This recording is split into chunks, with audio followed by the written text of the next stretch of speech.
Hi, my dear students. You are going to listen the Malayalam explanation of NCERT class 10 English, Unit 10, the Sermon at Banaras.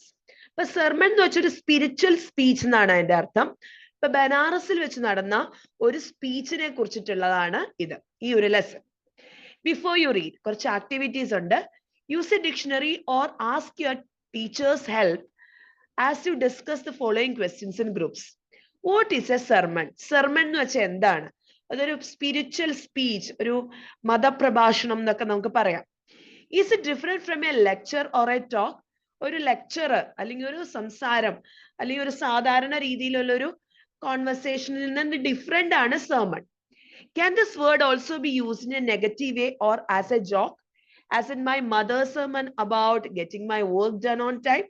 ഇപ്പൊ നമ്മുടെ parents ഒക്കെ കുറെ എന്തെങ്കിലും ഉപദേശം ഒക്കെ തരുമ്പോ, അമ്മയുടെ ഒരു മതപ്രഭാഷണം, അമ്മയുടെ ഒരു സെർമൺ എന്ന് നമ്മൾ പറയാറുണ്ട്, കളിയാക്കാറുണ്ട് അല്ലെ. അമ്മയുടെ ഒരു സംസാരം അല്ലെങ്കിൽ സ്പീച്ച് എന്നൊക്കെ പറഞ്ഞ് നമ്മൾ കളിയാക്കാറുണ്ട്. അപ്പൊ അമ്മയുടെ മതപ്രഭാഷണം എന്നൊക്കെ പറഞ്ഞത് ആ ഒരു വേർഡ് സെർമൺ, മതപ്രഭാഷണം എന്ന് പറയുന്ന വേർഡ് നമുക്ക് ഒരു ജോക്കായിട്ടും നെഗറ്റീവ് വേയിലും യൂസ് ചെയ്യാൻ സാധിക്കും. Now, second one, find out the meanings of the words and phrases given in the box. കുറച്ച് വേർഡ്സും ഫ്രേസസും തന്നിട്ടുണ്ട്. അഫ്ലിക്റ്റഡ് വിത്ത്, അതിന്റെ മീനിങ് എന്നാണ്? ട്രബിൾ, കുറെ പ്രശ്നങ്ങൾ കൊണ്ട് ട്രബിൾ ഉണ്ടാകുന്നതാണ്. ബി കമ്പോസ് എന്ന് വെച്ചാൽ അണ്ടർ കൺട്രോൾ. ഡിസൊലേഷൻ എന്ന് വെച്ചാൽ നെഗ്ലക്റ്റഡ് സ്റ്റേറ്റിനാണ്. ലാമെന്റേഷൻ എന്ന് പറഞ്ഞാൽ കരയുക, കരഞ്ഞ് ആ വിഷമം കൊണ്ട് കരയുന്നതിനാണ് ലാമെന്റേഷൻ. പ്രൊക്യൂർ എന്ന് വെച്ചാൽ obtain, to get. Be subject എന്ന് വെച്ചാൽ to be under the effect of. അപ്പം third question, third activity, have you heard of the sermon on the mount? Who delivered it? അപ്പം മതപ്രഭാഷണം, മൗണ്ടൻ ഏരിയയിൽ വെച്ച് നടന്ന മതപ്രഭാഷണം ജീസസ് ക്രൈസ്റ്റിന് നമ്മൾ കേട്ടിട്ടുണ്ട് അല്ലെ. Who delivered it? Who do you think delivered A sermon at Banaras? അപ്പൊ ഇതില് സെർമൺ ബനാറസിൽ വെച്ച് നടന്ന ഒരു സ്പീച്ചിനെ കുറിച്ചിട്ടുള്ളതാണ് പറയുന്നത്. ആരാണ് പറഞ്ഞത്, എന്താണ് പറഞ്ഞത് എന്നൊക്കെ നമുക്ക് നോക്കാം. ഗൗതമ ബുദ്ധ 563 BC to 483 BC. BC ആവുമ്പോ പുറകോട്ടാണല്ലോ പോകുന്നത്. അപ്പോ ഗൗതമ ബുദ്ധ എന്ന് പറയുന്ന ഒരു ബുദ്ധ സന്യാസിയുടെ ഒരു സ്പീച്ചാണ് ഇതിൽ കാണുന്നത്. Begun life as A Prince name Siddhartha Gautama. അപ്പൊ ഗൗതമ ബുദ്ധ എന്ന് പറയുന്ന ആ ഒരു സന്യാസി, അദ്ദേഹം ജനിച്ചത് ഒരു പ്രിൻസ് ആയിട്ടാണ്, ഒരു രാജകുമാരനായിട്ടാണ്. അപ്പൊ അദ്ദേഹത്തിന്റെ പേരെന്തായിരുന്നു? സിദ്ധാർത്ഥ ഗൗതമ എന്നായിരുന്നു. അപ്പൊ ഈ പ്രിൻസ് ഇൻ നോർത്തേൺ ഇന്ത്യയിലാണ് ജനിച്ച് വളർന്നത്. At 12 he was sent away for schooling in the Hindu sacred scriptures and 4 years later he returned home to marry a princess. അപ്പൊ 12 വയസ്സുള്ളപ്പം നമ്മുടെ സിദ്ധാർത്ഥ ഗൗതമേനെ സ്കൂളിങ്ങിന് വേണ്ടിയിട്ട് ഹിന്ദു ആചാരപ്രകാരം ഈ സീക്രട്ട് സ്ക്രിപ്റ്റേഴ്സ് ഒക്കെ പഠിക്കാൻ വേണ്ടി 4 വർഷത്തേട്ട് പഠിക്കാൻ വിട്ടു. അങ്ങനെ 4 വർഷത്തിന് ശേഷം അദ്ദേഹം വന്ന് ഒരു പ്രിൻസസിനെ മാരി ചെയ്തു. സാധാരണ കാണുന്ന പോലെ ഒരു റോയൽ പാലസിൽ നടക്കുന്നത് പോലെ. They had a son and lived for 10 years as befitted royalty. അപ്പൊ അവർക്കൊരു മകനൊക്കെ ഉണ്ടായി. അവരൊരുമിച്ച് ഏകദേശം 10 വർഷത്തോളം നല്ല സ്യൂട്ടഡ് ആയിട്ടുള്ള, നല്ല രീതിയിൽ എന്താണ് അനുയോജ്യമായ, രാജ രീതികൾക്ക് അനുയോജ്യമായ രീതിയിൽ 10 വർഷത്തോളം ജീവിച്ചു. At about the age of 25, the princess, herefore shielded from the sufferings of the world, while for hunting chanced upon a sick man, then an aged man, then a funeral procession, and finally a monk begging for alms. അപ്പൊ അദ്ദേഹത്തിന് ഏകദേശം 25 വയസ്സ് പ്രായമുള്ളപ്പോ ഈ Prince പുറത്ത്, പ്രായം വരെ അദ്ദേഹം ഈ എല്ലാ സഫറിങ്സിൽ നിന്നൊക്കെ മാറി നിൽക്കുമായിരുന്നു. അങ്ങനെ ആ സമയത്ത് അദ്ദേഹം പുറത്ത് ഹണ്ടിങ്ങിന് പോയ സമയത്ത് അദ്ദേഹം ഒരു പ്രായമായിട്ട് ഒരു അസുഖം പിടിച്ച ഒരു മനുഷ്യനെ കാണുകയാണ്. പിന്നെ ആദ്യം അസുഖം പിടിച്ച മനുഷ്യനെ കണ്ടു, പിന്നെ ഭയങ്കര വയസ്സായിട്ടുള്ള ഒരു മനുഷ്യനെ കണ്ടു. അതിനുശേഷം ഒരു ഫ്യൂണറൽ, മരിച്ച് ഇങ്ങനെ കൊണ്ടുപോകുന്ന പ്രൊസഷൻ കാണുകയാണ്. അത് കഴിഞ്ഞിട്ട് അദ്ദേഹം കാണുന്നത് ഒരു സന്യാസി ഇങ്ങനെ ഭിക്ഷ യാചിക്കുന്നതായിട്ടാണ് കാണുന്നത്. അങ്ങനെ these sights so moved him that he at once went out into the world to seek enlightenment concerning the sorrows he had witnessed. ഈ സൈറ്റ് ഒക്കെ അദ്ദേഹത്തിനെ വല്ലാണ്ട് എഫക്ട് ചെയ്യാണ്. അപ്പൊ അദ്ദേഹം ഇതിനെ കുറിച്ച് ആലോചിച്ച് ഒരു എൻലൈറ്റ്മെന്റ്, അതായത് ഒരു ഹൈ സ്പിരിച്വൽ നോളജിന് വേണ്ടിയിട്ട് അദ്ദേഹം ശ്രമിക്കുകയാണ്. അപ്പൊ എന്തുകൊണ്ടാണ് ഈ സങ്കടങ്ങളൊക്കെ ഇങ്ങനെ കാണേണ്ടി വരുന്നത്, മനുഷ്യന് എന്താണ് ഇങ്ങനെ സങ്കടങ്ങൾ വരുന്നത് എന്ന് അദ്ദേഹം അന്വേഷിക്കുകയാണ്. He wandered for 7 years and finally sat down under a people tree. അദ്ദേഹം ഏകദേശം 7 വർഷത്തോളം ഈ ഒരു ക്വസ്റ്റിന്റെ ആൻസർ അന്വേഷിച്ച് നടന്ന് അവസാനം ഒരു ആൽമരത്തിന്റെ താഴെ ഇരിക്കുകയാണ്. Where he vowed to stay until enlightenment came. അപ്പൊ അദ്ദേഹം ആൽമരത്തിന്റെ താഴെ ഈ ദുരിതങ്ങളുടെ, മനുഷ്യന്റെ ദുരിതങ്ങളുടെ കാരണം അറിയാൻ വേണ്ടിയിട്ട് അവിടെ ആ എൻലൈറ്റ്മെന്റ് വരുന്നത് വരെ ഇരിക്കാൻ വേണ്ടി തീരുമാനിച്ച് ആൽമരത്തിന്റെ താഴെ ഇരിക്കുകയാണ്. ഇനി enlightened after 7 days. അപ്പൊ അദ്ദേഹത്തിന് എന്നാണ് ആ ഒരു പുതുചിന്ത വരുന്നത്? 7 ദിവസത്തിന് ശേഷം.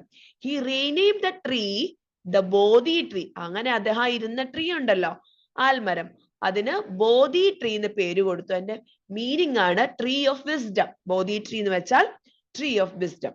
And begun to teach and to share his new understanding. അപ്പൊ ആ കിട്ടിയ പുതുചിന്ത, എൻലൈറ്റ്മെന്റിലൂടെ അദ്ദേഹത്തിന് വന്ന കാര്യങ്ങളെല്ലാം അദ്ദേഹം അവിടെ ഇരുന്ന് ആളുകളോട് ഷെയർ ചെയ്യാൻ തുടങ്ങി. At that point he became known as the Buddha. അപ്പൊ അങ്ങനെ അദ്ദേഹം ഇങ്ങനെ എൻലൈറ്റഡ് ആയിട്ടുള്ള കാര്യങ്ങൾ പറഞ്ഞത് കൊണ്ട് അദ്ദേഹത്തിന് ബുദ്ധ എന്ന പേര് കൊടുത്തു. ബുദ്ധ എന്നാൽ the awakened or the enlightened എന്താണ് അർത്ഥം. The Buddha preached his first sermon at the city of Benares. അങ്ങനെ ബുദ്ധ ഒരു സന്യാസി ആയതിനു ശേഷം അദ്ദേഹം ആദ്യത്തെ മതപ്രഭാഷണം നടത്തിയത് ബനാറസ് സിറ്റിയിലായിരുന്നു. Most holy of the dipping places on the river Ganges. അപ്പൊ റിവർ ഗാഞ്ചസിൽ ഇങ്ങനെ ഡിപ്പിംഗ് പ്ലേസസ് എന്ന് വെച്ചിട്ടുണ്ടെങ്കിൽ, ഹോളി ഡിപ്പിംഗ് പ്ലേസസ് എന്ന് വെച്ചാൽ ആളുകൾ പോയി ഇങ്ങനെ മുങ്ങി പൊങ്ങുന്ന സ്ഥലങ്ങളുണ്ടല്ലോ. That sermon has been preserved and is given here. അപ്പൊ അദ്ദേഹം അവിടെ ആ ബനാറസിൽ നടത്തിയ പ്രഭാഷണം ആണ് ഇവിടെ പ്രിസർവ് ചെയ്ത് നമ്മളോട് പറയുന്നത്. It reflects the Buddha's wisdom about one inscrutable kind of suffering. അപ്പൊ ഇതിൽ നിന്ന് നമുക്ക് മനസ്സിലാക്കാൻ സാധിക്കും, ഈ ഒരു സിറ്റുവേഷനിൽ നിന്ന്, ഈ ഒരു സെർമൺ നമുക്ക് വായിച്ചു നോക്കുമ്പോൾ മനസ്സിലാവും അദ്ദേഹം എത്രത്തോളം വിസ്ഡം, അറിവുള്ള, വിജ്ഞാനമുള്ള ആളാണെന്ന്. ഓക്കെ, അപ്പൊ ആ വിജ്ഞാനം നമുക്ക് ഈ ഒരു സെർമണിലൂടെ കാണാൻ സാധിക്കും. ഇൻസ്ക്രൂട്ടബിൾ എന്ന് വെച്ചാൽ എന്താണ്? Which cannot be understood.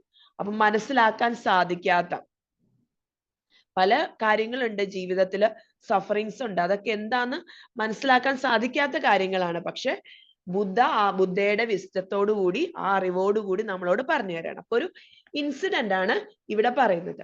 Qissa Gautami had only one son. അപ്പം കിസ്സാ ഗൗതമി എന്ന് പറയുന്ന ഒരു ലേഡി, അവർക്ക് ഒറ്റ മകനെ ഉണ്ടായിരുന്നുള്ളൂ. അവ മരിച്ചുപോയി. In her grief she carried the dead child to all her neighbours. അപ്പൊ അവളുടെ ആ വിഷമത്തിൽ അവൾ ഈ കുട്ടിയെ എടുത്തോണ്ട് അവിടെയുള്ള നെയ്ബേഴ്സിന്റെ അടുത്തേട്ടൊക്കെ പോവാണ്. എന്തിനു വേണ്ടിയിട്ടാ? Asking them for medicine and the people Z. മരുന്ന് ചോദിച്ചുകൊണ്ടാ ചെല്ലുന്നത്, കാരണം അവൾക്ക് അറിയില്ല ഇത് മരിച്ചുപോയിന്ന്. അപ്പൊ ആളുകൾ, she has lost census, the boy is dead. ആളുകൾ പറയണോ അവൾക്കുടെ സെൻസ് മുഴുവൻ നശിച്ചു പോയെന്നാ തോന്നുന്നത്, ഈ കുട്ടി മരിച്ചു പോയല്ലോ എന്ന് പറയാണ്. At length Kissa Gautami met a man who replied to her request. ഒരു ദിവസം അവസാനം, അറ്റ് ലെങ്ത് എന്ന് വെച്ചാൽ അവസാനം, കിസ്സാ ഗൗതമി ഒരു മനുഷ്യനെ കാണാണ്. അപ്പൊ ആ മനുഷ്യൻ അവളുടെ റിക്വസ്റ്റ് കേട്ടപ്പോ ആൻസർ പറയാണ്, I cannot give thee medicines for thy child, but I know a physician who can. എന്റെ കയ്യിലെ മെഡിസിൻ ഒന്നുമില്ല നിന്റെ കുട്ടിക്ക് തരാൻ, പക്ഷെ എനിക്കൊരു ഫിസിഷ്യനെ അറിയാം, അവിടെ പോയി നോക്കാൻ പറയാണ്. And the girl said, pray tell me, sir, who is that? എന്നോട് എങ്ങനെയെങ്കിലും പറയൂ, കൈൻഡ്ലി. പ്രേ എന്ന് വെച്ചാൽ കൈൻഡ്ലി ടെൽ മീ, ആരാ അത്? And the man replied, go to Shakyamuni the Buddha. അപ്പൊ നിങ്ങൾ എവിടെ ചെല്ലണം? സഖ്യമുനി ദ ബുദ്ധയുടെ അടുത്ത് ചെല്ലണം എന്ന് ഇയാള് പറയാണ്. ആരോട്? നമ്മുടെ കിസ്സാ ഗൗതമിയോട്. Kissa Gautami repaired to the Buddha and cry. അങ്ങനെ നമ്മുടെ കിസ്സാ ഗൗതമി അവിടെ ചെല്ലുകയാണ്. അവിടെ ചെന്നിട്ട് ബുദ്ധയുടെ അടുത്ത് കരഞ്ഞുകൊണ്ട് പറയാണ്, lord and master, give me the medicine that will cure my boy. താങ്കൾ എന്റെ കുട്ടിയെ രക്ഷിക്കാൻ വേണ്ടി എന്തെങ്കിലും മരുന്ന് തന്നാലും. The Buddha answered, I want a handful of mustard seed. എനിക്ക് ഒരു കൈ നിറച്ചും മസ്റ്റാർഡ് സീഡ് എന്ന് വെച്ചാൽ നമ്മുടെ കടുക് മണി വേണം. And when the girl in her joy promise to procure it. അപ്പൊ ഈ സഹോദരി പറഞ്ഞു, ഓക്കെ, ഞാൻ എന്തായാലും അത് പ്രൊക്യൂർ ചെയ്യാം, ഒബ്റ്റെയിൻ ചെയ്യാൻ, എടുത്തോണ്ട് വരാം. ബുദ്ധ അതിന്റെ കൂടെ ഒരു കാര്യം ആഡ് ചെയ്തു. എന്താണ്? The mustard seed must be taken from a house where no one has lost a child, husband, parent or friend. ഈ മസ്റ്റാർഡ് സീഡ് എടുക്കുന്ന വീട്, ആ വീട്ടില് ഒരു കുട്ടിയോ ഹസ്ബൻഡോ പേരന്റോ ഫ്രണ്ടോ ആരും മരിക്കാത്ത വീട്ടിൽ നിന്നേ ഈ മസ്റ്റാർഡ് സീഡ് എടുക്കാവുള്ളൂ. Poor Kissa Gautami now went from house to house and the people pitied at her and said, Kissa Gautami ഓരോ വീട്ടിൽ നിന്ന് ചെന്ന് ഈ മസ്റ്റാർഡ് സീഡ് ചോദിക്കുകയാണ്. Here is mustard seed, take it. എല്ലാരും പറയും, ദാ എടുത്തോളൂ. But when she asked, did a son or daughter, a father or mother die in your family, they answered her, alas the living are few but the dead are many. അപ്പൊ അവസാനം വിളിച്ച് ചോദിക്കും, നിങ്ങളുടെ വീട്ടിൽ ആരെങ്കിലും മരിച്ചിട്ടുണ്ടോ എന്ന് ചോദിക്കും. അപ്പൊ എന്താണ് അവര് പറയാ? അയ്യോ, ജീവിച്ചിരിക്കുന്നവര് വളരെ ചുരുക്കമാണ്, മരിച്ചവരാണ് കൂടുതൽ. അപ്പൊ ഒറ്റ വീട്ടിലും മരണമില്ലാത്ത ഒറ്റ വീടുകളിൽ നിന്നും കിസ്സാ ഗൗതമിക്ക് നമ്മുടെ മസ്റ്റാർഡ് സീഡ് കിട്ടുന്നില്ല. Do not remind us of our deepest grief. അപ്പൊ അവരെല്ലാം പറയണോ, അയ്യോ ഞങ്ങളുടെ വളരെ വേദനയെ കുറിച്ച് നിങ്ങൾ ഓർമ്മിപ്പിക്കാതിരിക്കൂ. And there was no house but some beloved one had died in it. അങ്ങനെ സ്വന്തപ്പെട്ട ആരും മരിക്കാത്ത ഒരു ഹൗസും ആ സ്ഥലത്ത് ഉണ്ടായിരുന്നില്ല, ഒരു വീടും ഉണ്ടായിരുന്നില്ല. Kissa Gautami became weary and hopeless and sat down at the wayside watching the lights in the city. അപ്പൊ ആകെ കിസ്സാ ഗൗതമി ഭയങ്കര വിഷമത്തിൽ, ഒരു പ്രതീക്ഷയില്ലാത്ത പോലെയായി. എന്നിട്ട് അവൾ എവിടെ ഇരിക്കുകയാണ്? അവിടെ ഇങ്ങനെ ഒരു വേ സൈഡിൽ ഇങ്ങനെ സിറ്റി ലൈറ്റിൽ ഇരിക്കുകയാണ്. സിറ്റി ലൈറ്റ് ഒക്കെ വാച്ച് ചെയ്തു. As they flickered up and were extinguished again. അപ്പൊ ഈ വേ സൈഡിലുള്ള ലൈറ്റ്സ് ഉണ്ടല്ലോ, അതൊക്കെ തിളങ്ങും, പിന്നെ അത് കെടും, തിളങ്ങും കെടും. ഫ്ലിക്കേർഡ് എന്ന് വെച്ചാൽ ഷോൺ, എക്സ്റ്റിങ്ക്വിഷൻ എന്ന് വെച്ചിട്ടുണ്ടെങ്കിൽ അത് കെടുക. അപ്പൊ തെളിയും കെടും ഒക്കെ ചെയ്യാണ്. At last the darkness of the night rained everywhere. അവസാനം ഇരുട്ട് അവിടെ മുഴുവൻ പരന്നു. And she considered the fate of men, that their lives flickers up and are extinguished again. അപ്പൊ അവള് ഈ ലൈറ്റ് കത്തുന്നത് ഒരു മനുഷ്യന്റെ ലൈഫായിട്ട് കമ്പയർ ചെയ്യാണ്, അവന്റെ ഒരു വിധിയുമായിട്ട് കമ്പയർ ചെയ്യാണ്. മനുഷ്യര് ലൈറ്റ് കത്തുന്നത് പോലെ ജനിക്കുന്നു, കുറച്ചു നാളിന് ശേഷം അവര് മരിക്കുന്നു. And she thought to herself, how selfish am I in my grief. ഞാൻ എന്ത് സെൽഫിഷ് ആയിരുന്നു എന്റെ വിഷമത്തില്. Death is common to all. Death എന്ന് പറയുന്നത് എല്ലാവർക്കും കോമൺ ആണ്, വളരെ കോമൺ ആയിട്ടുള്ള കാര്യമാണ്. Yet in the valley of desolation there is a path that leads to immortality who has surrendered all selfishness. But death എന്ന് പറയുന്നത് വളരെ കോമൺ ആണ്. അതുകൂടാതെ ഒരു വാലി ഓഫ് ഡിസൊലേഷൻ എന്ന് വെച്ചാൽ സങ്കടത്തിന്റെ താഴ്വരയില് ആ വഴിയിലൂടെ നടക്കുന്നത് ഇമ്മോർട്ടാലിറ്റി എന്ന് വെച്ചാൽ ഡെത്ത്ലെസ്നെസ്. അങ്ങനെ ഒരു മനുഷ്യനും മരണമില്ലാത്ത ഒരു അവസ്ഥയില്ല, എല്ലാ മനുഷ്യരും മരണപ്പെടും. അപ്പൊ ഏതൊക്കെ രീതിയിൽ സെൽഫിഷ്നെസ്സോ എന്തുള്ള മനുഷ്യരും ഒരിക്കൽ മരിക്കും എന്നുറപ്പാണ്. The Buddha said, the life of mortals in this world is troubled and brief and campaigned with pain. അപ്പൊ ബുദ്ധ പറയാണ്, മോർട്ടൽസ് എന്ന് വെച്ചാൽ മനുഷ്യര്, മരിക്കാൻ പോകുന്ന മനുഷ്യര്, ആ മനുഷ്യരുടെ ലൈഫ് എന്ന് പറയുന്നത് നിറച്ചും ട്രബിളും വിഷമങ്ങളും, പിന്നെ അത് കൂടാതെ പെയിനും വിഷമങ്ങളും സന്തോഷങ്ങളും ഒക്കെ കമ്പൈൻ ചെയ്ത ഒരു ജീവിതമാണ് മനുഷ്യരുടെ, മോർട്ടൽസിന്റെ. മോർട്ടൽസ് എന്ന് വെച്ചാൽ person bound to die. Okay. Now, for there is not any means by which those that have been born can avoid die. ആർക്കും, ജനിച്ച ആർക്കും മരണം എന്ന് പറയുന്നത് അവോയ്ഡ് ചെയ്യാൻ സാധിക്കില്ല. After reaching old age there is death. Old age എത്തിക്കഴിഞ്ഞാൽ കുറെ മനുഷ്യർ മരിക്കുന്നു. Of such a nature are living beings. കുറെ മനുഷ്യര് ഏത് നേച്ചർ ലിവിങ് ബീയിങ്സും മരിക്കും. As ripe fruits are early in danger of falling. അപ്പൊ നല്ല പഴുത്ത പഴങ്ങള് എപ്പോഴും പെട്ടെന്ന് ചാടാൻ വേണ്ടിയിട്ട് ഇരിക്കുന്നത് കാണാം. അപ്പൊ പഴുത്ത പഴങ്ങൾ എപ്പോഴും ഈ മരണത്തോട് അല്ലെങ്കിൽ താഴേട്ട് ചാടുന്നതിനോട് അടുത്തിരിക്കും. So mortals when born are always in danger of death. അപ്പൊ ഈ ജനിക്കുന്ന മനുഷ്യരെല്ലാവരും എപ്പോഴും മരണത്തിന്റെ അടുത്താണ്. As all earthen vessels made by the potter end in being broken.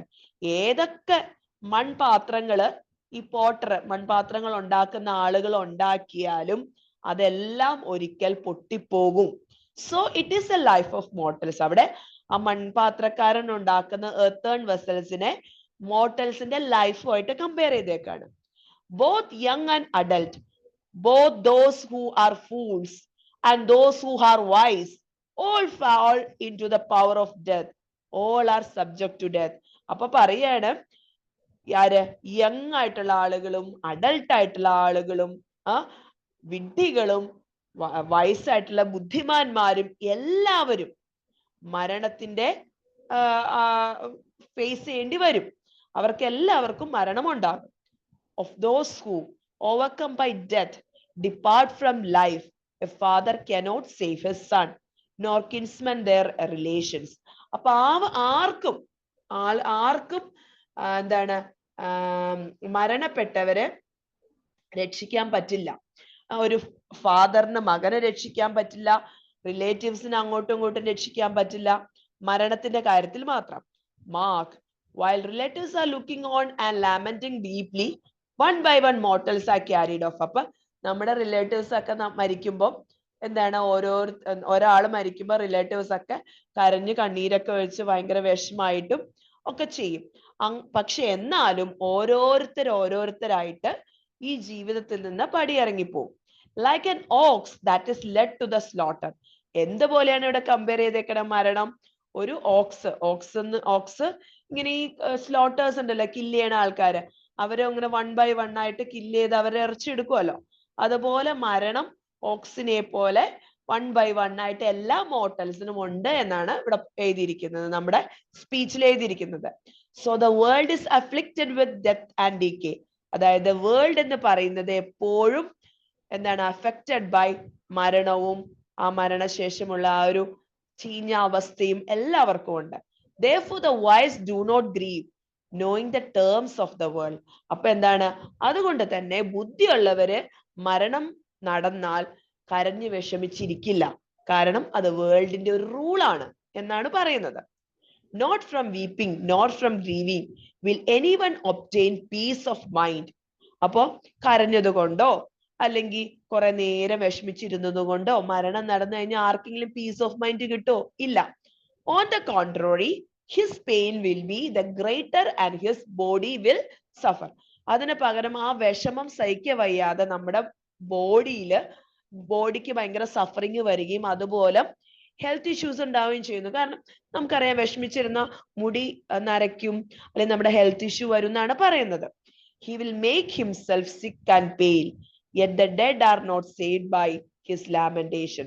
അപ്പോ നിങ്ങൾ ആരെങ്കിലും മരിച്ചു കഴിഞ്ഞാൽ കരയുകയോ ഒക്കെ ചെയ്തു കഴിഞ്ഞാൽ നിങ്ങൾ സിക്കാവും, നിങ്ങൾ യെല്ലോ കളറിൽ വളരെ ഡള്ളാവും, അതുകൊണ്ട് ഒരു ഗുണവും കിട്ടുന്നില്ല, പോയ ആള് തിരിച്ചു വരില്ലല്ലോ എന്നാണ് നമ്മുടെ ഈ സ്പീച്ചില് ബുദ്ധ പറയുന്നത്. He who seeks peace should draw out the arrow of lamentation and complaint and grief. അപ്പൊ ആരാണോ സമാധാനം ആഗ്രഹിക്കുന്നത് അങ്ങനെയുള്ളവരെ തീർച്ചയായിട്ടും എന്തിൽ നിന്ന് അകന്നു നിൽക്കണം? കരച്ചില്, ലാമെന്റേഷൻ, കംപ്ലൈന്റ്, ഗ്രിഫ്, ഇതിൽ നിന്നൊക്കെ ദൂരെ മാറി നിൽക്കണം എന്നാണ് പറയുന്നത്. He who has drawn out the arrow and has become composed will obtain peace of mind.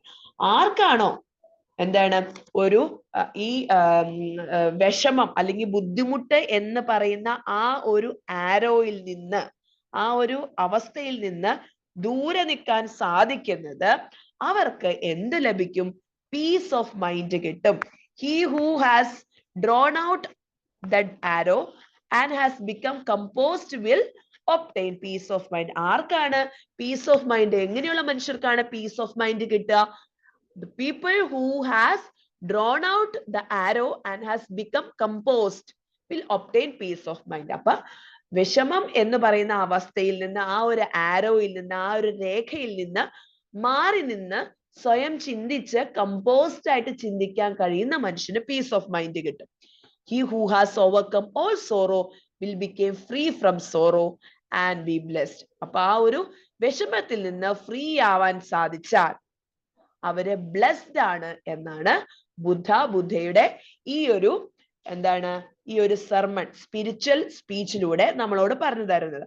അപ്പൊ കിസ്സാ ഗൗതമി ആദ്യത്തെ പ്രാവശ്യം ചെന്ന് കണ്ടപ്പം കിസ്സാ ഗൗതമിക്ക് എന്ത് പറഞ്ഞു? ആ മസ്റ്റാർഡ് സീഡ് കൊണ്ടുവരാൻ പറഞ്ഞു. പക്ഷെ മരണമില്ലാത്തൊരു വീട്ടിൽ നിന്ന് കിസ്സാ ഗൗതമിക്ക് അത് എടുക്കാൻ സാധിക്കുന്നില്ല. പിന്നീട് സെക്കൻഡ് ടൈമില് ചെന്ന് കഴിഞ്ഞപ്പം ആണ് അവൾക്ക് ആ ഒരു ബുദ്ധയുടെ ഒരു അല്ലെങ്കിൽ ആ ഒരു വിസ്ഡം അവൾക്ക് പകർന്നു കിട്ടിയത്. എന്താണ് അതിന്റെ കാരണമെന്ന് അവൾക്ക് മനസ്സിലായത്. അപ്പോ ഇതിന്റെ source Betty Renshaw's values and voices ആണ്, എ കോളേജ് റീഡർ. അതൊരു 1975 വന്ന ഒരു പാർട്ടിൽ നിന്നാണ് ഈ ഒരു ലെസൺ എടുത്തിരിക്കുന്നത്. ലെസൺ ഇഷ്ടപ്പെട്ടു എന്ന് കരുതുന്നു. ഇഷ്ടപ്പെട്ടെങ്കിൽ തീർച്ചയായിട്ടും ലൈക്ക് ചെയ്യുക, ഷെയർ ചെയ്യുക, കമന്റ് ചെയ്യുക, സബ്സ്ക്രൈബും ചെയ്തേക്കാം. അടുത്ത ലെസൺ ആയിട്ട് വീണ്ടും കാണാം. ബൈ.